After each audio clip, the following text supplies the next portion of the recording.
Hi guys, எப்படி இருக்கீங்க எல்லோரும்? Good morning. இப்போ நம்ம பார்க்க போகிறது நம்ம வீட்டில் உள்ள என்னென்ன செடி வச்சுருக்கோம், என்னென்ன பூக்கள்லாம் வச்சுருக்கோம் நம்ம பார்க்க போகிறோம். ஃபஸ்ட்டு ரோஸ் நிறைய வச்சுருக்கோம் ஃப்ரெண்ட்ஸ். மேக்ஸிமம் ரோஸ் நிறைய இருக்குது. அப்புறம் ஒவ்வொரு பூக்கள் வித்தியாசமானது வச்சுருக்கேன். என்ன பார்த்தீங்களா? நான் காலையில் வீடு எடுக்கும்போது தான் ஃப்ரெண்ட்ஸ் பார்த்தேன். என்னடா ஒரு ஒளி வட்டம் போல் தெரியுதுன்னு பார்த்தீங்களா? அந்த சன்னோட லைட்டு நான் ஒவ்வொரு செடியிலையும் நான் எடுக்கும்போதெல்லாம் பார்த்தீங்களா ஃப்ரெண்ட்ஸ், எப்படி அழகாட்டு இந்த ஒரு லைட்டு மாதிரி ஒவ்வொரு செடியிலுமே இந்த லைட்டு எனக்கு சூப்பராக இருக்கும். கடைசி பாருங்கள், உங்களுக்கு ஸ்கிப் பண்ணாமல் நம்ம வீடியோ பாருங்கள். கடைசி இந்த சன்னை நான் எப்படி லைட் அது எப்படி வருதுன்னு நான் கடைசி நான் காட்டியிருப்பேன். மறக்காம பாருங்கள் ஃப்ரெண்ட்ஸ்.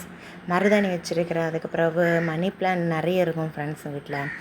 அப்புறம் ரோஸு, இது கோழிப்பூன்னு சொல்லுவாங்க, இது பிரியாணி இலை, கருவேப்பிலை இப்போ தான் ஃப்ரெண்ட்ஸ் வச்சுருக்கேன். இது பச்சை மிளகாய், இது பாவக்காய் வித்து ஃப்ரெண்ட்ஸ் இப்போ தான் வச்சுருக்கேன். அது எப்படி வரும்போது காய்க்கும்போது மறக்காமல் உங்களுக்கு காட்டுறேன்.